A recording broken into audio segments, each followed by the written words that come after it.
Pernahkah kalian menyaksikan tubuh orang yang meninggal dicacah lalu diberikan pada binatang untuk dimakan? Pernah gak kalian menyaksikan daging dan tulang kerabatmu yang telah meninggal dunia dipotong-potong, dicacah, dan diremuk? Bagi Buddhis Tibetian, hal ini adalah sebuah tradisi. Di sana ada ritual, dan mereka menyebutnya pemakaman langit atau biasa disebut sky burial. Sky burial adalah sebuah upacara pemakaman yang dilakukan oleh umat Buddhis Tibet. Dalam upacara ini, seseorang yang telah meninggal dunia dibuatkan sebuah ritual khusus sebagai sarana untuk mencapai keselamatan. Pada dasarnya model pemakaman, sky burial, ditengarai oleh dua alasan utama, yakni alasan ekonomis dan alasan spiritual. Alasan ekonomis ditengarai oleh dua hal, yakni pertama adalah struktur tanah di daerah Tibet yang tipis dan penuh dengan bebatuan karang sehingga mempersulit penguburan jasad. Dan kedua yaitu ketiadaan kayu bakar untuk menerapkan model pemakaman jenis lain, misalnya pembakaran mayat. Sedangkan alasan spiritual menunjuk ke arah prospek keselamatan. Orang Buddhis Tibet mempercayai bahwa roh orang dimakamkan dengan cara sky burial akan cepat mencapai nirvana. Orang-orang Buddhis Tibetian menganggap ritual sky burial sebagai ritual kematian yang baik. Sky burial dapat berarti membawa ke gunung atau ke bukit. Di ketinggian, sky burial is rear sky, which means, literally, to carry to the mountain. Ritual pemakaman Buddhis Tibet jenis ini, sejatinya dikendalikan oleh setelah dibersihkan, tubuh jenazah dibaluti dengan pakaian tertentu, mulut dan telinga jenazah diikat dengan kain sutra dan pengenaan perhiasan sebagai silih atas hal buruk yang dilakukan selama hidup. Ritual ini berkaitan dengan persiapan upacara pemakaman terakhir, yakni sky burial. Tahap kedua yang dilakukan adalah rohak. Pada tahap ini, tubuh orang yang meninggal dibersihkan.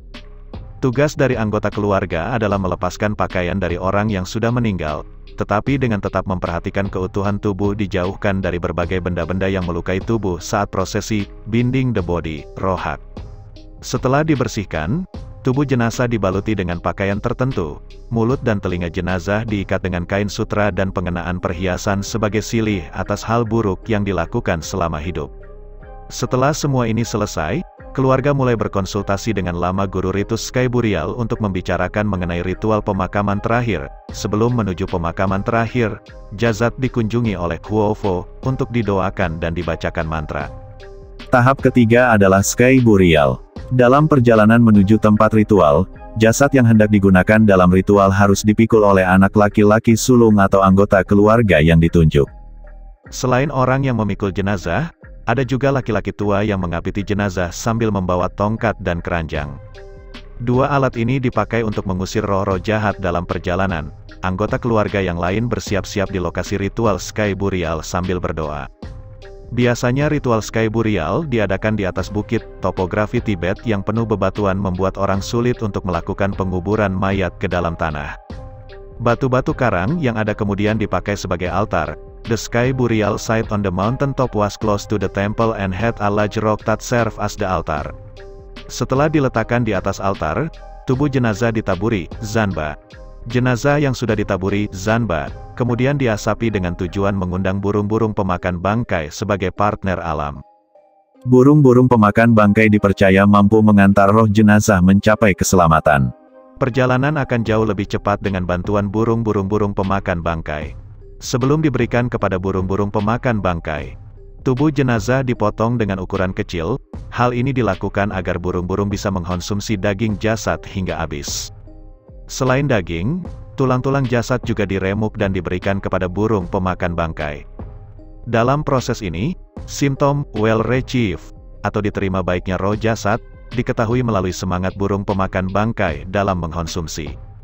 Cara-cara burung-burung menikmati potongan tubuh dan remukan tulang yang disediakan adalah tanda bahwa jiwa seseorang diterima dengan baik atau tidak. Implikasi awal ini memberi gambaran pada proses selanjutnya, yakni orang yang telah meninggal dapat mencapai keselamatan atau tidak.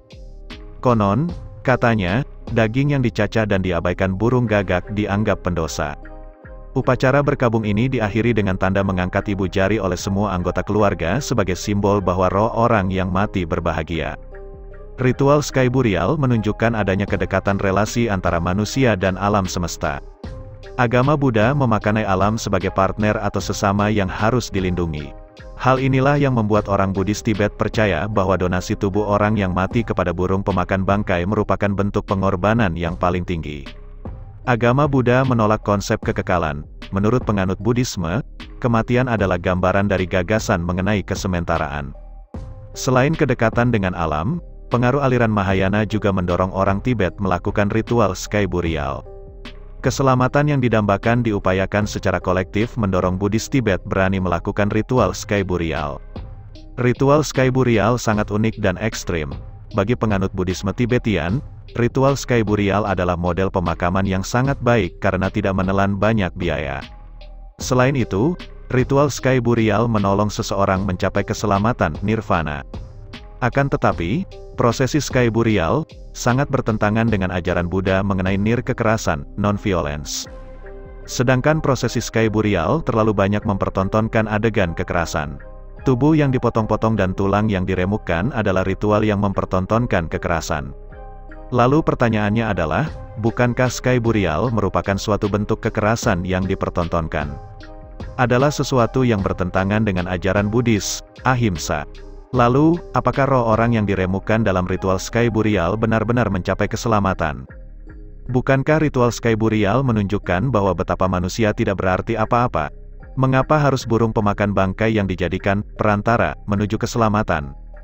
Para penganut Buddha mempercayai bahwa Buddha atau The Enlightened One menolak kekerasan dan kekerasan dalam bentuk apapun harus dihindari.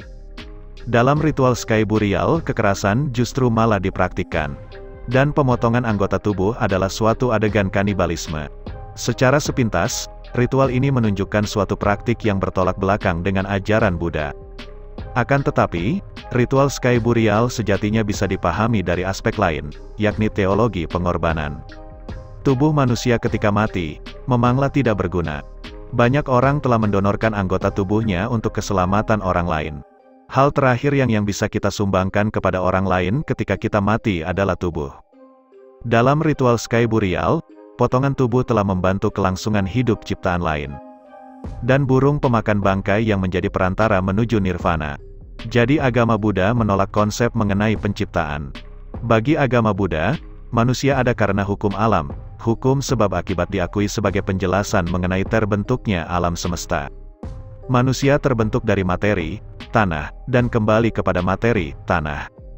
Agama Buddha mungkin memahami bahwa fungsi tubuh yang sebenarnya justru terlihat jika dapat dikorbankan kepada ciptaan yang lain atau disebut teologi pengorbanan. Burung pemakan bangkai dalam ajaran Buddha adalah lambang pengantara. Burung pemakan bangkai dipercaya mampu mempercepat proses mencapai keselamatan, nirvana. Burung pemakan bangkai selalu melayang-layang di atas ketinggian. Burung pemakan bangkai selalu terbang, melayang-layang di angkasa. Hal ini menunjukkan bahwa burung pemakan bangkai mampu mengantar roh orang yang telah meninggal mencapai nirvana. Yaitu hal yang didambakan dengan mendekatkan roh orang mati mencapai keselamatan. Burung pemakan bangkai sangat dihargai oleh orang Buddhis Tibet. Ritual sky burial adalah bagian dari jalan yang ditempuh menuju nirvana. Ritual sky burial juga menunjukkan hubungan yang erat antara alam dan manusia. Manusia memiliki tanggung jawab atas alam. Jika manusia tidak mampu memberikan sumbangan tertentu bagi kelangsungan hidup ciptaan lain semasa hidup, salah satunya yaitu donasi tubuh sejatinya menjadi sumbangan berharga bagi ciptaan lain.